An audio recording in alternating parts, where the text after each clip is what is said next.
Olá, boa noite a todos. Está iniciando mais uma live promovida pela Associação de Pacientes Reumáticos aqui do estado da Paraíba. E hoje nós vamos estar entrevistando duas médicas especialistas em doenças autoimunes, né? Doutora Daniele do Egito, aqui na Paraíba, e doutora Nathalie Davi, lá do estado do Rio de Janeiro. Estarão nos dando a honra da sua participação, trazendo um tema muito importante para nós, pacientes reumáticos, que é a nefrite lúpica, né? E eu quero convidar você aí, do outro lado, né, estar acompanhando essa live e aprendendo muitas coisas boas, não é, a respeito dessa doença tão desafiadora que é a nefrite lúpica. E está conosco doutora Nathalie, que vai iniciar, não é, essa live, trazendo explicações sobre esse tema escolhido de hoje. E eu já quero passar para ela a oportunidade. Seja muito bem-vinda, doutora Nathalie. Muito obrigada a todos, obrigada à associação, é um prazer poder falar, discutir um pouquinho, né, do tema de lúpus, nefrite lúpica. Então, eu vou começando a fazer uma rápida revisão, né, do lúpus, da nefrite lúpica. Então, gostaria que, se possível, a doutora também se apresentasse, né? É muito importante a sua presença. Por favor. Oi, então, eu sou Nathalie, reumatologista e gerente médica da GSK, formada aqui no Rio de Janeiro, na UERJ, e é um prazer imenso estar aqui, agradeço. O prazer é nosso. Pode falar, fica à vontade, viu? Obrigada. Então, vou fazer uma breve revisão, né, e a gente deixar aberto para perguntas, né? Então, o lúpus é uma doença autoimune crônica, né? A gente sabe que acomete diversos órgãos, podendo ser desde sintomas mais leves, né, como pele, articulações, até formas consideradas mais graves, manifestações mais graves, né? E aí, dentre elas, a gente tem o acometimento do sistema nervoso central e a nefrite lúpica, que é o acometimento dos rins pelo lúpus, né? O lúpus, ele é mais frequente no sexo feminino, né? Então, em mulheres, geralmente na idade fértil, né? Em torno de 20 a 30 anos de idade. E ele tem uma evolução imprevisível, né? Então, o lúpus, assim como a nefrite, também tem momentos de reativação e momentos de calmaria, né? Então, momentos em que a doença pode ficar sem sintoma, o paciente sem sintoma algum, que a gente chama de assintomático, até momentos de atividade. E na nefrite lúpica, né, então, os sintomas que o paciente pode vir a apresentar vão desde sintomas como aumento da pressão arterial, edema dos membros inferiores das pernas, né, alterações no laboratório, né, então o paciente pode vir a apresentar anemia, alteração da creatinina, em muitos casos, né, por acúmulo de líquido, porque o rim não está filtrando também, pode ter acúmulo de líquido nos pulmões, e até mesmo os pacientes podem apresentar assintomáticos, ou seja, sem sintoma nenhum, que muitas vezes o que a gente observa no exame laboratorial, que é a creatinina, a ureia, né, que são exames de sangue que a gente faz, e os de urina, né, o EAS, ou urina tipo 1, que aí, assim, o paciente pode apresentar cruz de proteína na urina, e até na urina de 24 horas, essa proteinúria que nós chamamos, né, que pode ver, que são achados, né, e o paciente pode apresentar urina espumosa, por exemplo, que são um outro sinal de que a doença pode estar em atividade nos rins, né. Então, por ter essa ampla, o lúpus, por ter essa ampla gama, né, de manifestações clínicas, muitas vezes essa jornada do paciente é muito longa, né? Então, até fechar realmente o diagnóstico, porque como o lúpus ele pode apresentar, tem esse espectro muito amplo de sintomas, né? Então, o paciente ele pode demorar para ter o diagnóstico. E como eu falei, muitas vezes a nefrite lúpica, muitas vezes o paciente vem com exames de sangue, ele não está sem sintoma nenhum, mas tem uma alteração da creatinina, da ureia, né, e nos exames laboratoriais, e muitas vezes nem tem urina espumosa, ou não tem o edema de membros inferiores, mas tem alteração laboratorial, por isso que é tão importante ter esse acompanhamento periódico com exames regulares com o seu reumatologista, né.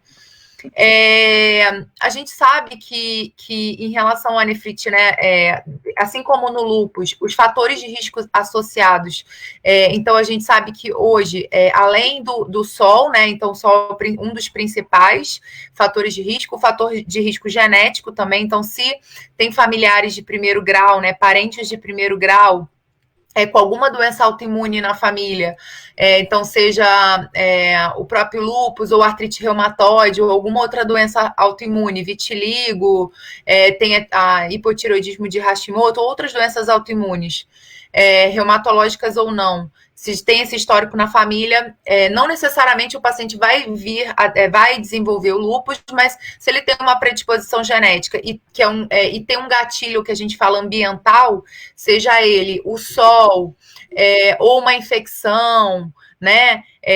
Qualquer gatilho ambiental, principalmente que a gente fala, é o sol, deficiência de vitamina D, ou infecções, o paciente pode vir a manifestar os sintomas, né, do lúpus. É importante ressaltar que a nefrite lúpica, ela ocorre principalmente nos primeiros 5 anos da doença, do diagnóstico da doença, né? E que 5 a 20% dos pacientes com nefrite lúpica acabam evoluindo para rim dialítico, né? Para doença renal, necessitando de diálise, tá? Após até cerca de 10 anos do início do diagnóstico da nefrite. Então, e o que a gente precisa estar atento também é que essa questão de que cerca de 45% dos pacientes com nefrite lúpica muitas vezes não respondem à terapia imunossupressora, ou seja, ao tratamento nos primeiros 6 meses de tratamento. Então, por isso também que é tão importante a gente reforçar a questão da adesão. A doutora Daniele vai falar também posteriormente essa questão do tratamento, tá? E em relação também à epidemiologia, é importante ressaltar que mais de 60% dos pacientes com lúpus, com esse diagnóstico, em torno de 60%, podem vir a apresentar o diagnóstico de nefrite lúpica ao longo do curso da doença, sendo que nos 5 primeiros anos é mais comum esse diagnóstico, né? Então, é mais comum a nefrite lúpica em jovens, né? Principalmente de etnia afrodescendente, hispânico, né? Ou asiático, né? Orientais. E em homens tende a ser um pouco mais grave que em mulheres, tá? A gente sabe que a expectativa de vida tem aumentado ao longo dos anos, né? Com as possibilidades de diagnóstico mais precoce e tratamento precoce também. E em relação a uma coisa importante em relação aos sintomas, que, como eu falei, não necessariamente o paciente pode vir a apresentar sintoma, né? Às vezes é um achado do exame laboratorial. Mas, e não só esses sintomas que eu falei, de aumento de pressão arterial, edema de membros inferiores, né, das pernas, urina espumosa, mas o paciente pode também apresentar sintomas do lúpus em geral, porque o lúpus é uma doença sistêmica, né? Então, o paciente ele pode apresentar queda de cabelo também, então, mostrando que o lúpus está em atividade, né? Então, perda de peso, queda de cabelo, né? Dores articulares também podem mostrar que a doença está em atividade, não só renal, mas em outros órgãos também, tá? E como eu falei de exames complementares, então como é que a gente faz o diagnóstico da nefrite lúpica? Então, muitas vezes a gente pede o hemograma, né, que pode vir uma anemia. A gente pede a função renal, que no exame de sangue também, que é a creatinina e a ureia. Pede os exames laboratoriais também, os autoanticorpos, né, como o próprio anti-DNA, que geralmente está alto, e o complemento, que está baixo. Geralmente a gente pede um exame de urina, que é o EAS, urina tipo 1, e a urinocultura para descartar uma infecção urinária, que possa estar mascarando aí, a gente está achando que é uma atividade renal e não é uma infecção urinária. E a urina de 24 horas, né, ou o spot, a gente pode pedir também, que é para ver essa proteína na urina, né, mas o próprio EAS a gente pode ver proteína, né, cruzes de proteína na urina. E exames de imagem, a gente pode pedir a ultrassonografia das vias urinárias ou a tomografia renal, que também vê bem, né, se o rim o tamanho do rim está comprometido ou não, né, porque geralmente na doença renal mais crônica, os rins eles tendem a diminuir de tamanho. E a biópsia renal é um exame, na verdade é o padrão ouro, né, para diagnóstico. Então a gente faz a biópsia, tira um pedacinho do rim, geralmente é feito pelo nefrologista. capacitado e treinado em centros de referência. Então essa é mandado para patologia, né, para análise, e aí o patologista ele vai dar o diagnóstico da nefrite, né, de acordo com a biópsia, com os achados. Eu acho que da minha parte é essa. Passo a palavra para a Dani. Doutora Daniele, seja bem-vinda. A senhora está com a palavra, viu?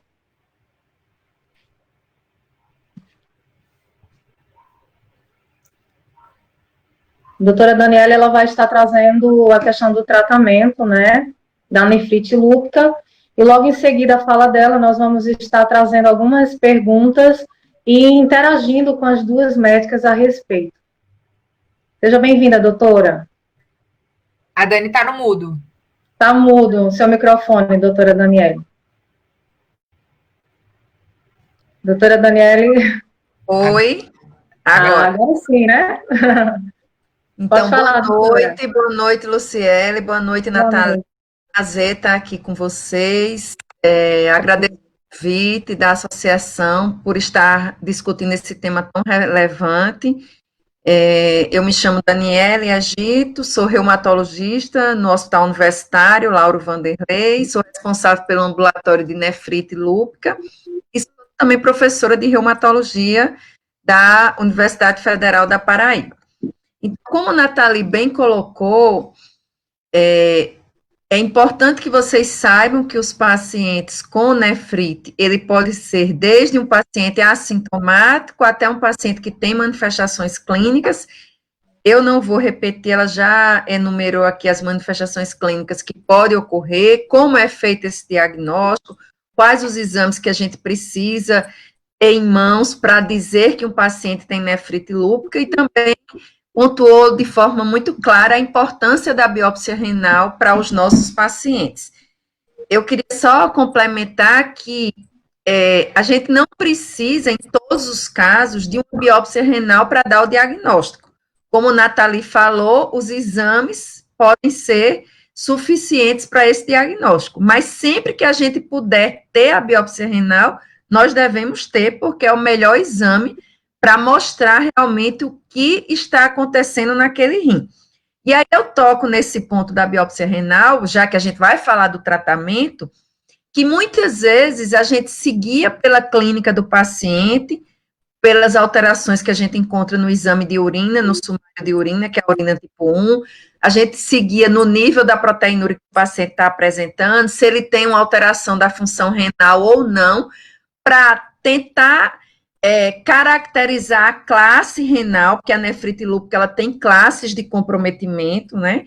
E a gente tenta caracterizar qual classe o paciente está localizado para poder ter a escolha do tratamento adequado, de acordo com os guidelines de tratamento da nefrite lúpica. Quando eu falo isso e mostro a importância da biópsia renal, é porque nem sempre, com essa clínica toda que a gente é capaz de dar o diagnóstico, a gente vai conseguir classificar de forma correta o paciente sem a biópsia. Por isso a importância da biópsia, porque às vezes a gente pode pensar que aquele paciente que tem uma função renal boa, que tem uma proteinúria que não é tão elevada, esteja numa classe renal mais leve, e ele pode não estar, ele pode estar numa forma que a gente chama das formas proliferativas da nefrite lúpica, que são as classes 3 e 4, que seriam aquelas classes mais severas e aquelas que têm maiores chances de evoluir para insuficiência renal, como a Nathalie também já falou para vocês. Então, por isso que é importante a biópsia, porque a biópsia vai trazer essa clareza de qual realmente é a classe que o paciente está. E aí a gente vai conseguir fazer uma escolha mais adequada do tratamento. O tratamento da nefrite lúpica, eu vou dizer que ele se divide em 3 etapas. Uma etapa seria o tratamento que a gente chama de indução, que é o tratamento com a escolha daquela droga que vai fazer um efeito rápido e agressivo naquele rim que está bastante inflamado, para que a gente tire aquele processo inflamatório. Uma fase de manutenção, e a terceira fase, na verdade, não é uma terceira fase, é o tratamento adjuvante, que é extremamente importante e que acompanha a nefrite lúpica em todas as fases, né? E esse tratamento adjuvante é a correção da pressão arterial, o uso de drogas para o controle adequado dessa pressão, para diminuir a proteinúria, ou seja, drogas que têm ação a nível de proteção renal, de redução da perda de proteína, controlar todas as comorbidades, controlar sobrepeso, obesidade, controlar diabetes, cessar o tabagismo. Então, isso também faz parte do tratamento e é importante para que esse paciente tenha uma melhor resposta renal. E aí, dentro desse tratamento com drogas antihipertensivas, antiproteinúricas, com controle de pressão, de diabetes, cessação de tabagismo, entra também o controle, por exemplo, de níveis de vitamina D, o uso da hidroxicloroquina, que é tão importante para os pacientes com lúpus e que já está aprovado que as pacientes que têm nefrite lúpica e que usam hidroxicloroquina, elas vão ter um melhor controle da atividade renal também. Então, mesmo que elas usem outra droga, que vai fazer parte dessa terapia de indução e de manutenção, a hidroxicloroquina também é essencial para essa melhor resposta renal. E aí, falando basicamente dessas duas fases de indução e de manutenção, na indução, a gente começa com dose alta de corticoide, e a gente pode fazer pulsoterapia nesses pacientes, né? E o que vem a ser pulsoterapia? É o uso de altas doses de corticoide por via endovenosa. Normalmente a gente faz 3 dias na nefrite lúpica, para que aquele rim tenha uma remoção mais rápida das suas substâncias, dos imunocomplexos que estão causando lá a inflamação, e depois a gente mantém esse paciente com uma dose alta de corticoide, normalmente prednisona ou equivalente.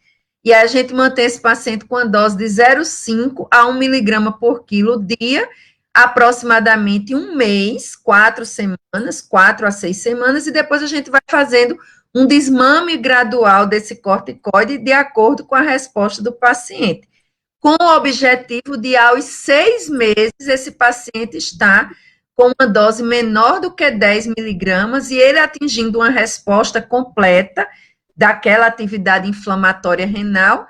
O nosso objetivo é tirar ele do corticoide aos 6 meses, tá? Então, não vamos pensar que o paciente vai ficar usando o corticoide eternamente, porque ele tem um comprometimento de um órgão-alvo, de um órgão importante, que é o rim. E aí, para que isso aconteça, ao mesmo tempo que a gente faz essa pulsoterapia com a metilprednisolona, a gente já inicia uma droga imunossupressora. E a escolha dessa droga imunossupressora vai depender exatamente dessa classe histológica renal. Então, dependendo da classe histológica, a gente vai optar por ciclofosfamida, micofenolato, azatioprina, que são as drogas que nós mais utilizamos no tratamento da nefrite lúpica. Normalmente, na indução das formas mais comuns de nefrite, que seriam as classes 3, 4 e 5, ou 3 com 5 e 4 com 5, a gente vai usar ciclofosfamida ou micofenolato de mofetila. E aí, a ciclofosfamida, a gente pode optar por usar uma dose mensal, de acordo com o peso e a superfície corpórea do paciente, e a gente faz todo mês esse tratamento durante 6 a 9 meses, no geral, 6 meses. E esse é o esquema clássico que a gente chama do NIH, da Associação Americana de Saúde, ou a gente faz um esquema chamado de Eurolupus. Esse esquema é um esquema do grupo europeu, da Liga Europeia contra o Reumatismo, e que é usado no mundo inteiro. Normalmente a gente opta por esse esquema para pacientes em idades mais jovens, pacientes em idades férteis, que aí desejam engravidar, para a gente ter uma menor toxicidade da ciclofosfamida, e a gente faz uma dose menor. E aí não é por peso, e sim é uma dose fixa menor de 500 miligramas a cada 15 dias, 3 meses. Depois desse tratamento de indução, que é com a ciclofosfamida nessas duas formas, ou com o micofenolato durante 6 meses, para esses tipos mais frequentes de nefrite, que eu falei, né, classe 3, 4 e 5, a gente passa para uma terapia de manutenção. E a nossa terapia de manutenção mais usual, mais utilizada, ou é o próprio micofenolato de mofetila, durante 3 a 4 anos, ou a azatioprina, também durante 3 a 4 anos. Não existe ainda consenso na literatura por quanto tempo a gente deve manter essa manutenção. A maioria dos guias de tratamento de nefrite lúpica, tanto da nossa sociedade brasileira quanto do Colégio Americano e Europeu, eles dizem no mínimo 3 anos.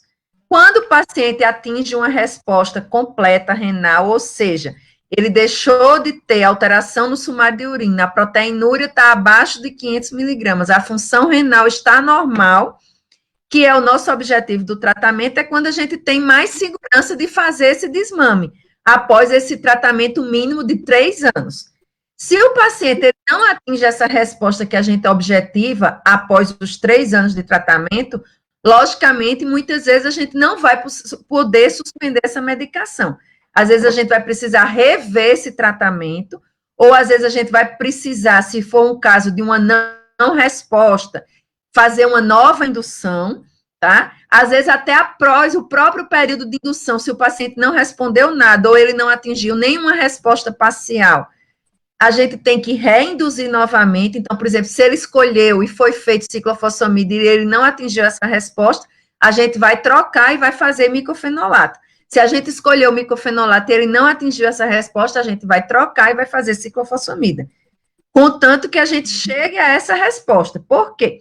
Se a gente não atinge essa resposta após a terapia de indução, esse paciente é o paciente que tem a maior chance, maior risco de evoluir para doença renal crônica terminal. Como Nathalie falou, que é aquele caso que o paciente evolui para insuficiência renal crônica e que muitas vezes pode precisar de diálise. Vai fazer então, todos esses tratamentos que algumas vezes precisam ser mais potentes, que são justamente os imunossupressores, eles são necessários para fazer esse rim controlar a inflamação, ter um controle da inflamação sobre esse rim, e para justamente evitar a necessidade futura de hemodiálise, de terapia substitutiva renal. Então, toda vez que a gente, muitas vezes, precisa ser agressivo e o paciente, às vezes, fica meio resistente, ou, doutor, eu vou passar 3 anos tomando remédio, 4 anos tomando remédio, mas isso é a necessidade. E, às vezes, essa necessidade de tomar 3 anos, 4 anos de medicamento vai evitar com que ele, no futuro, não precise de uma diálise ou hemodiálise, ou mesmo de um transplante renal, se aquele rim deixar de funcionar totalmente, tá? Porque o paciente com lúpus, vamos dizer que aquele rim, ele não tratou adequadamente, ou foi um rim com uma doença muito agressiva, que não respondeu a todos os tratamentos que a gente tentou, e aquele paciente tem uma perda de função renal e ele vá para a hemodiálise, que é o que a gente não quer de jeito nenhum, né?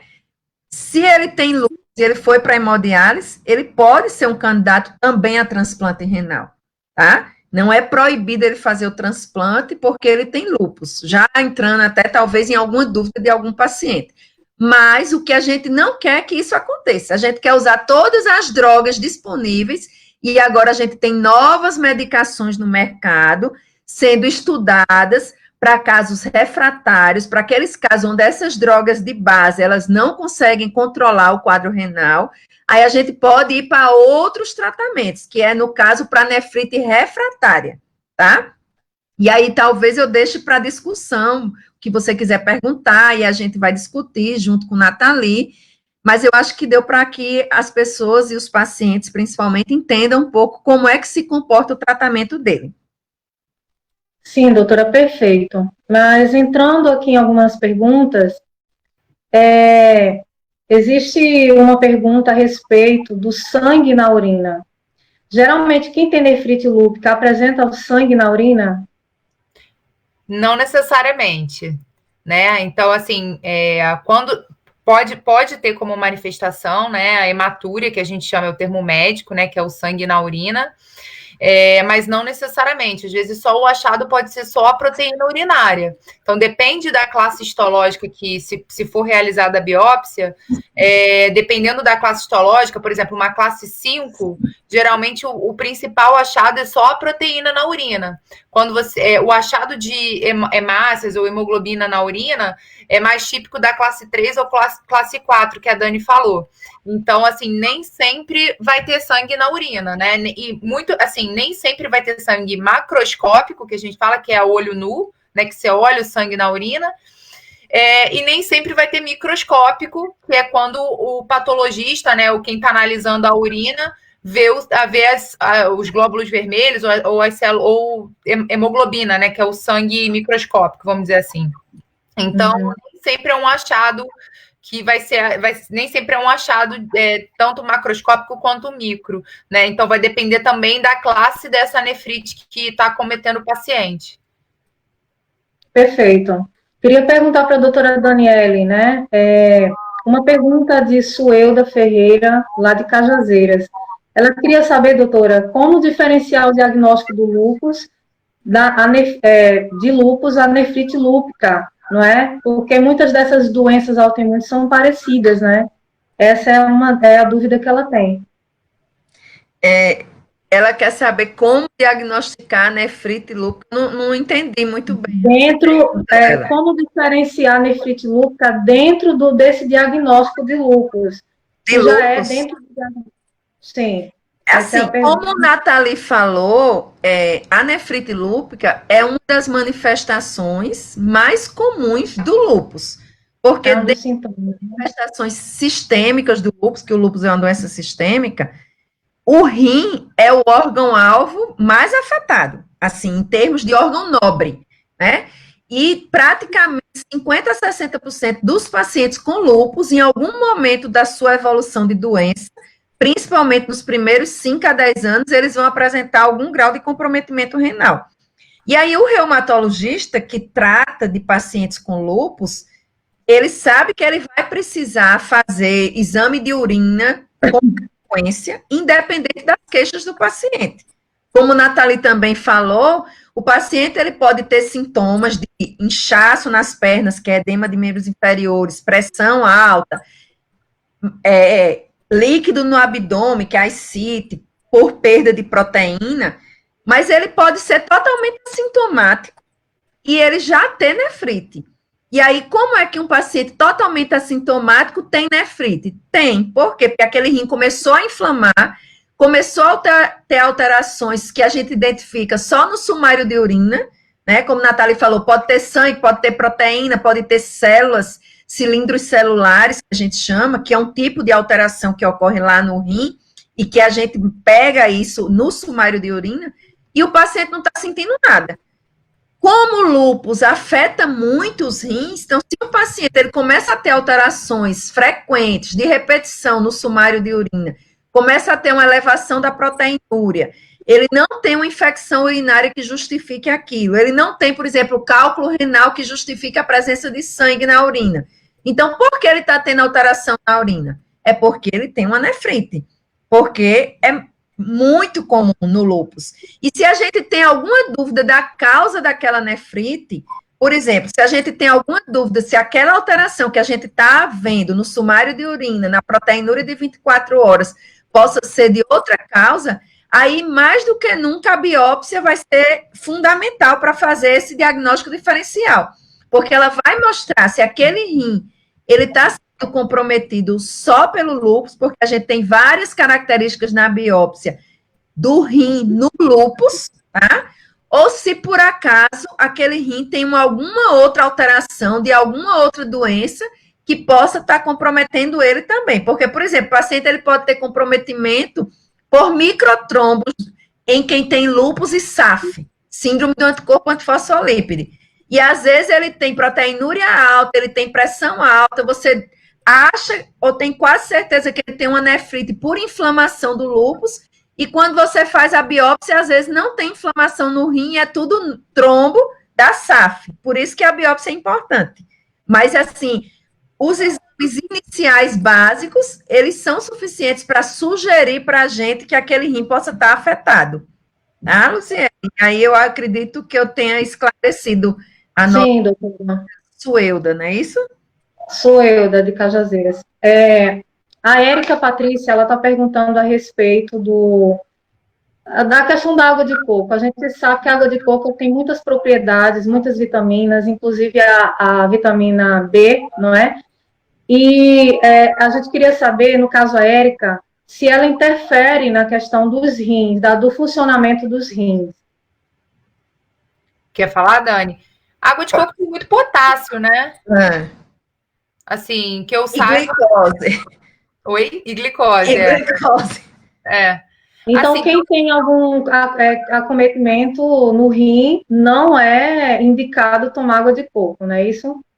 Olha, com moderação, acho que assim, é tudo a questão do equilíbrio, né? E também, é claro, tá acompanhando regularmente, se já tem um acometimento renal ou está em diálise e tem um histórico do potássio alto, né, nos exames de sangue, aí eu acho que é arriscado ficar tomando muita água de coco, mas se faz exames periódicos, está sendo acompanhado com o nefro direitinho, o potássio está regular, eu não vejo problema em níveis moderados em ingerir água de coco, não.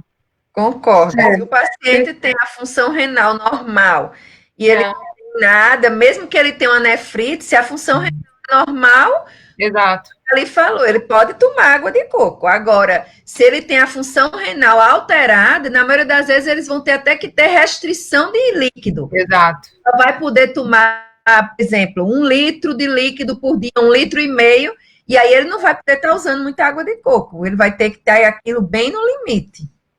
Exatamente. O paciente está bem, tem função renal normal, ele pode fazer uso. Normalmente. Correto, perfeito, doutores. Em relação ao captopril, na proteção dos rins, o que é que vocês falam a respeito? Qual a relação do captopril com o funcionamento dos rins?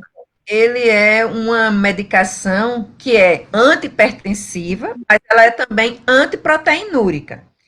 Ela é uma medicação que está dentro do grupo de medicações que a gente chama de inibidor da enzima conversora da angiotensina. Essa enzima conversora da angiotensina que age lá a nível do funcionamento renal, ela é importante via que causa diminuição, por exemplo, vasoconstricção renal e diminuição do fluxo sanguíneo renal. A partir do momento que você inibe essa enzima, você vai melhorar o fluxo sanguíneo renal, vai melhorar o funcionamento renal, vai diminuir a pressão a nível dos vasos, porque você vai diminuir vamos dizer, esse fechamento dos vasos. Então, quando você inibe essa via, tanto você melhora a pressão arterial do paciente, e por esse efeito a nível vascular renal, essa droga acaba sendo uma droga protetora para os rins. E para um rim inflamado, ela também vai ter uma ação em diminuir a perda de proteína por esse rim que está inflamado.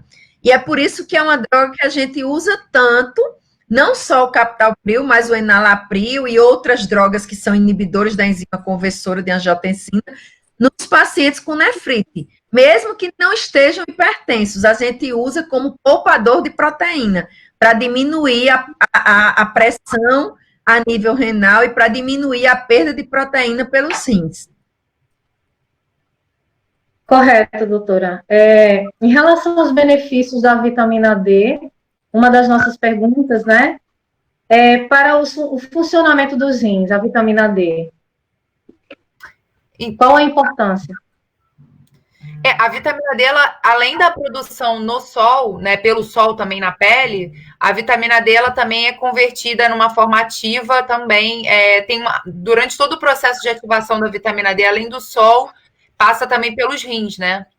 Então, nesses pacientes, dos pacientes que têm uma doença renal mais crônica, provavelmente essa conversão da vitamina D vai estar reduzida, né? Então, é sempre importante a suplementação oral, né? É claro que acompanhado com o reumatologista e o nefrologista, dessa suplementação de vitamina D, uma vez que os pacientes com lúpus não podem, devem evitar ao máximo a exposição ao sol, né? Então, devem usar protetor solar, né?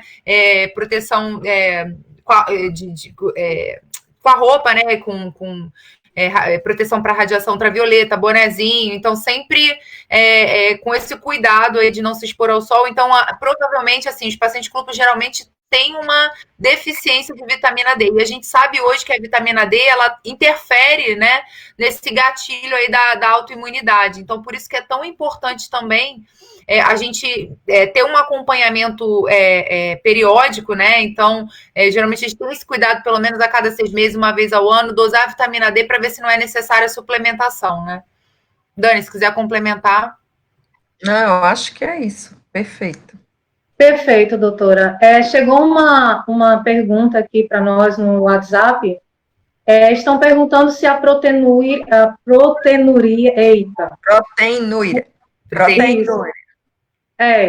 aumentada tem a chance de reverter com a pulsoterapia ou pode virar crônico? Sim, tem a chance de reverter com a pulsoterapia. Quanto mais rápido a gente trata uma proteinúria elevada, ou seja, uma perda de proteína anormal, que mostra que o rim está inflamado. Quanto mais rápido a gente trata, quanto mais rápido, muitas vezes, a gente pulsa esse paciente e mantém uma dose elevada de corticoide e faz essa outra droga imunossupressora, mais chance a gente tem de reverter este quadro e evitar que esse paciente evolua para uma doença crônica. A pulsoterapia, ela é um dos itens iniciais do tratamento da nefrite. E ela é muito importante porque justamente ela tem uma ação muito rápida. E se você detecta precocemente uma alteração renal, uma inflamação renal com a perda anormal de proteína na urina, e você faz essa pulsoterapia, você faz uma dose alta de corticoide, seguido a pulsoterapia, e faz o esquema de tratamento com imunossupressão, tem pacientes que, mesmo tendo níveis altíssimos de proteinúria, eles podem reverter totalmente, ter essa proteinúria normalizada. Então, assim, eu já vi pacientes com 9 gramas de perda de proteína, 10 gramas de perda de proteína, reverterem totalmente, 5, 4, então isso é muito variável. Com certeza. Tanto pacientes com níveis muito elevados, pode ter uma normalidade completa, como pacientes com níveis até não tão elevados, se não forem tratados rapidamente e adequadamente, podem acabar complicando, tá? E essa resposta da proteinúria, essa queda da proteinúria para níveis abaixo de 700 miligramas dentro de um ano, é um fator que vai determinar um prognóstico a longo prazo. Então, a gente tem que ser muito, vamos dizer assim, enérgico, e ter uma atitude, vamos dizer, agressiva em relação ao tratamento desse rim, no primeiro ano, principalmente, porque é onde a gente vai ter mais chance de fazer esse paciente evitar complicações no futuro. Se a gente deixa e vai tratar quando as coisas já estão mais complicadas, a chance desse paciente reverter esse quadro renal, ela vai diminuindo ao longo dos anos, ao longo do tempo, tá? E, Dani, complementando, exatamente, e assim, a inflamação no rim, ao longo do tempo, ela vai virando fibrose, e aquelas células renais que morrerem, né, que inflamaram, e aquele processo virou uma cicatriz, elas não revertem mais. Então, por isso que é tão importante isso que a doutora Daniele falou, de você tentar tratar o mais precocemente, geralmente a terapia é bem agressiva logo no diagnóstico, justamente para você evitar que essa inflamação leve a uma cicatriz e o paciente perca a função renal. Então, por isso que é tão importante tratar nessa fase inflamatória da glomerulonefrite renal, da glomerulonefrite lúpica. É muito importante isso. E um dado até que eu quero falar aqui para os pacientes, e Luciele, para que a gente entenda, é que assim, a gente precisa ser agressiva numa fase inicial de doença, a gente precisa fazer pulsoterapia, fazer imunossupressor, fazer dose alta de corticoide, e muitas vezes num paciente que não está sentindo nada. E aí ele não entende, porque ele vai precisar tomar pulso de corticoide, porque ele vai precisar tomar dose alta de corticoide, porque ele vai precisar ficar inchado, porque ele vai precisar tomar imunossupressor se ele não está sentindo nada. Porque o rim, ele não causa dor quando ele está inflamado. O paciente, muitas vezes, nem sente nenhum sintoma de uma pressão elevada.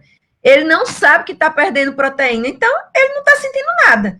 Às vezes, uma paciente com uma mancha no rosto, por exemplo, um Hashimoto de um lúpus que não tem gravidade, mas que aquilo para paciente é extremamente estigmatizante e pode causar uma depressão, uma má aceitação, para ela é muito mais urgente tratar aquela mancha que a gente sabe que vai sair, que a gente não precisa de drogas potentes nem agressivas, do que um rim que ela não está sentindo nada. Mas só que a longo prazo, o que vai complicar e que vai trazer consequências piores para a doença é o rim.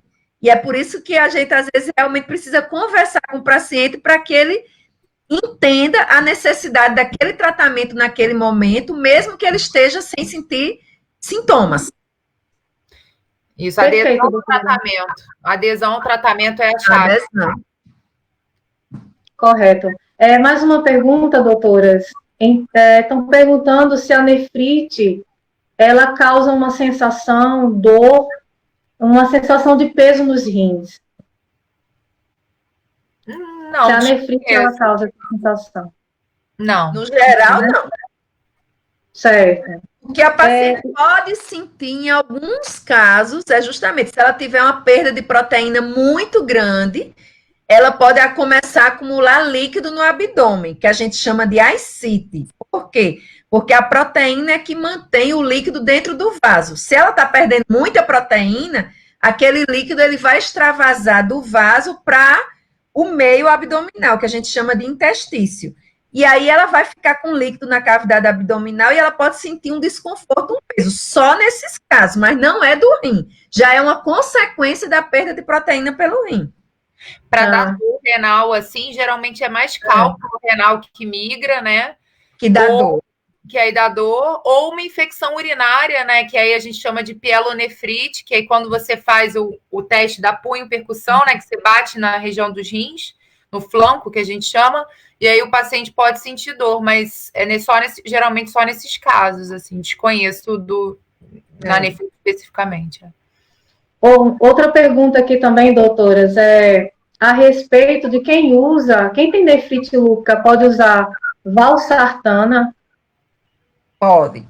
A valsartana, ela é uma medicação da classe que a gente chama bloqueador de receptor de angiotensina. E aí, esse bloqueador de receptor da angiotensina, que a gente abrevia como BRA, é uma droga também que tem uma ação de proteção a nível renal e uma ação antiproteinúrica. Então, é uma droga que tem, vamos dizer, uma ação não semelhante, mas em termos de proteção e de melhor funcionamento renal, semelhante à classe dos inibidores de ECA, semelhante ao captopril, que está lá dentro da classe dos inibidores de ECA. Então, quando a gente vai tratar a nefrite lúpica, inclusive, com perda de proteína, a gente sempre associa, para melhorar esse funcionamento renal e para diminuir essa perda de proteína, ou um inibidor de ECA, ou um bloqueador de receptor de angiotensina, que é um BRA. E a valsartana é um desses. A losartana potássica talvez seja o mais conhecido, e o que a grande maioria dos pacientes usa, mas pode ser usado também a valsartana. Perfeito, doutora.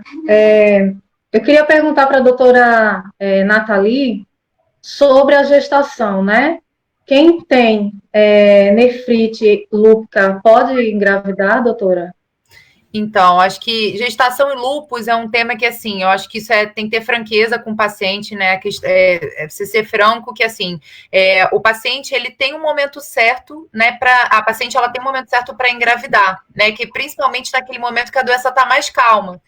E a maioria das revisões, dos guidelines que falam, é que a doença esteja em remissão, né? Ou seja, o paciente sem sintomas clínicos, né? Sem sintomas e sem alterações laboratoriais, né? Ou seja, mostrando que a doença está realmente calma, tanto sintomaticamente falando, como laboratorialmente, por pelo menos no mínimo de 6 meses, né? Geralmente em torno de 1 ano, a gente espera a doença ficar calma durante esse período de 6 meses a 1 ano, para planejar a gestação. Então, assim, é mito dizer que a paciente que tem histórico de nefrite ou que tenha lúpus não possa engravidar, porque pode, só que o ideal é que isso seja planejado junto com o seu reumatologista, né, com o ginecologista, para achar esse momento que a doença esteja calma, em remissão, e uma remissão, né, que a doença esteja calma, sustentada, por pelo menos 6 meses aí, a doença calma, né? É claro que a doença em atividade tem risco para a mãe e para o bebê, né? Então, até porque sabe-se que o lúpus ele reativa durante a gestação, ele pode reativar durante a gestação. Então, por isso que é tão importante esse planejamento junto com o ginecologista, com o obstetra e com o seu reumatologista, para achar o momento ideal em que a doença realmente esteja calma, né, sem sintomas há pelo menos 6 meses, e também laboratorialmente, né, os exames complemento normal, o anti-DNA negativo, né, hemograma ok, função renal normalizando, por pelo menos 6 meses, para que seja planejada essa gestação com segurança. Dani, se quiser complementar. Não, perfeito. Perfeito. Perfeito. Tem uma outra pergunta aqui, eu queria fazer para a doutora Daniele.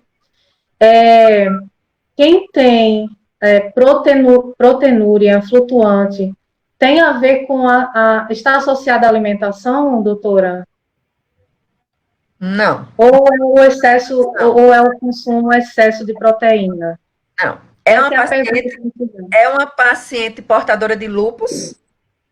Sim. Sim. Então, assim, se a paciente ela tem lúpus e ela tem uma proteinúria flutuante, a gente precisa saber o que é que está acontecendo a nível do rim dela.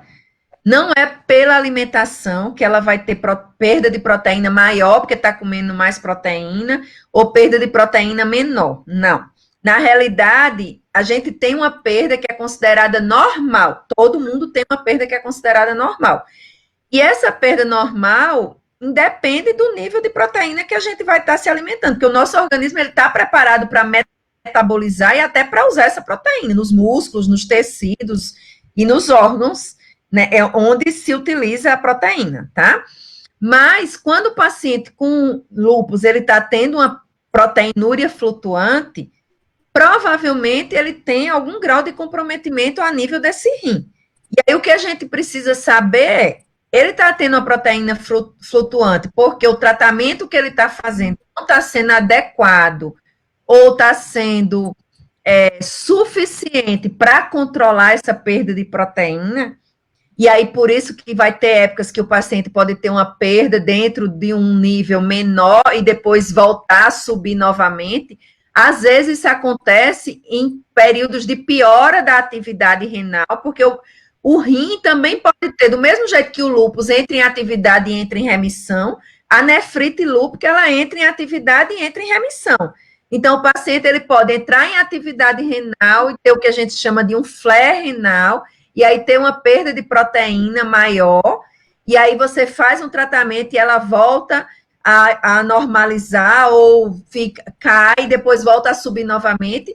Mas esses casos que flutuam muito, normalmente a gente observa mais naqueles pacientes ou que não são muito aderentes ao tratamento, ou que tem um quadro mais resistente, de difícil resposta mesmo, e aí a droga não está sendo suficiente, às vezes precisa trocar de esquema terapêutico, tá?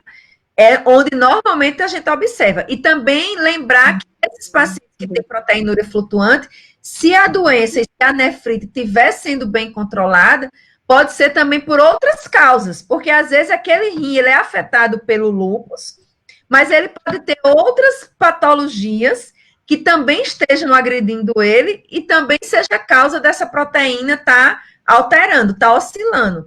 E aí, nesse paciente, quando não se sabe exatamente o que está acontecendo, aí, mais uma vez, é crucial, de extrema importância, a realização da biópsia renal, porque aí vai nos dizer o que realmente está acontecendo naquele rim.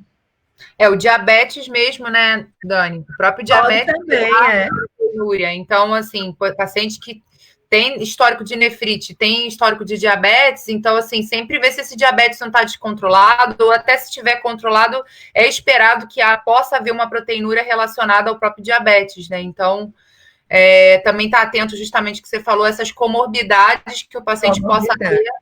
Exato. Perfeito. Mais uma pergunta aqui, doutoras. A pessoa que está fazendo, ela teve o diagnóstico de um indefinido para urticária e artrite. Então, ela quer saber em qual dessas duas os sintomas de nefrite é mais forte. Nenhuma das duas. Na realidade, assim, a artrite reumatoide é uma doença que pode afetar o rim muito raramente, muito raramente.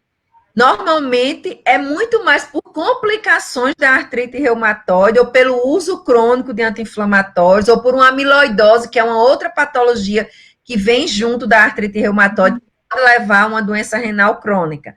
Mas a artrite em si, ela não é uma doença que se manifeste com nefrite como o lúpus.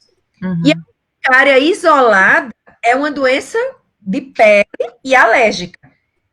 A urticária pode ser a manifestação de um lúpus?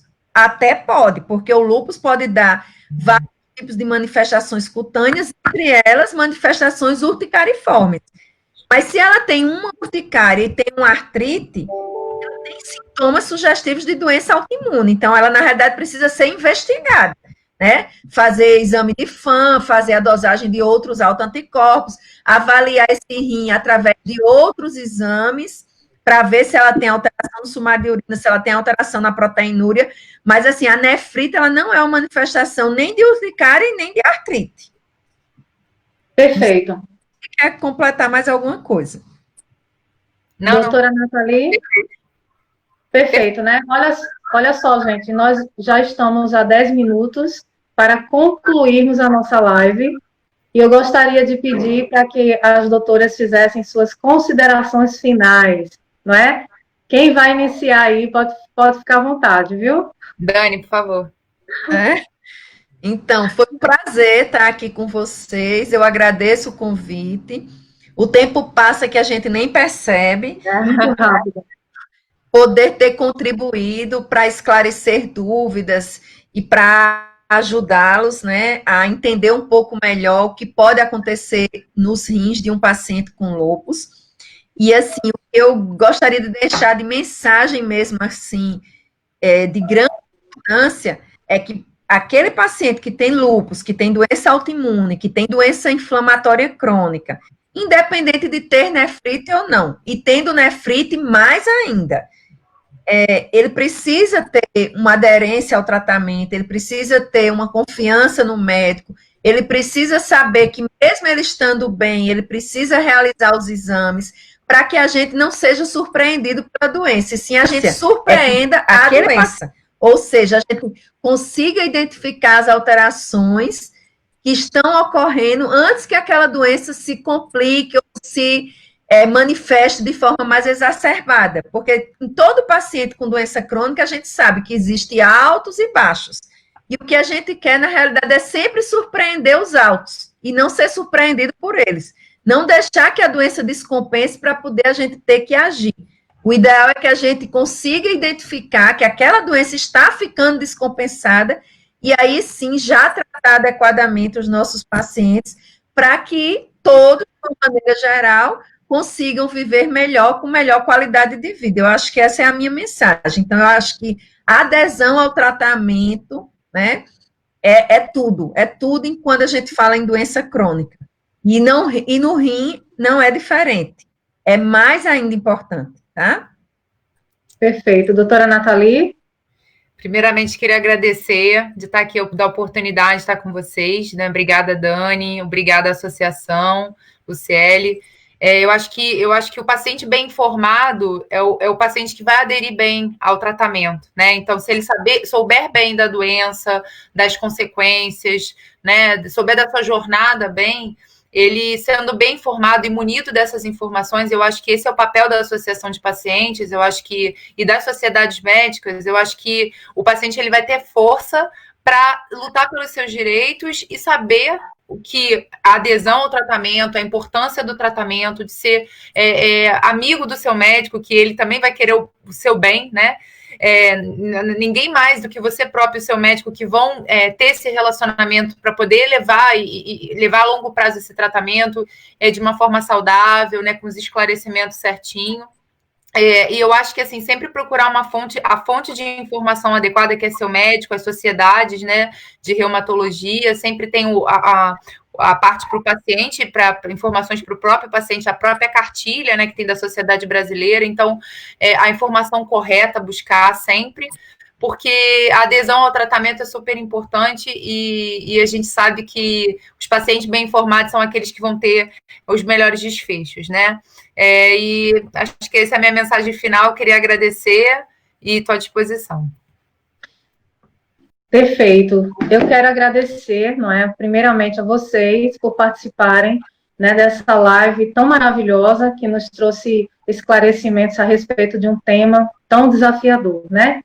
E muito obrigado. Nós sabemos que a agenda de vocês é bem corrida e vocês tiveram, né, esse carinho para com a Associação de Pacientes e estamos muito felizes com a participação, a presença de vocês, tá? Pedimos que Deus abençoe a cada um, em nome de Jesus. E eu quero também agradecer a vocês aí que estiveram conosco nessa live, acompanhando lá no Instagram, Facebook, né? Nas nossas redes sociais. Muito obrigada pela presença de todos e até a próxima live, em nome de Jesus, tá? Grande beijo. Tchau. Tchau, boa noite. Beijo a todos. Tchau, meninas.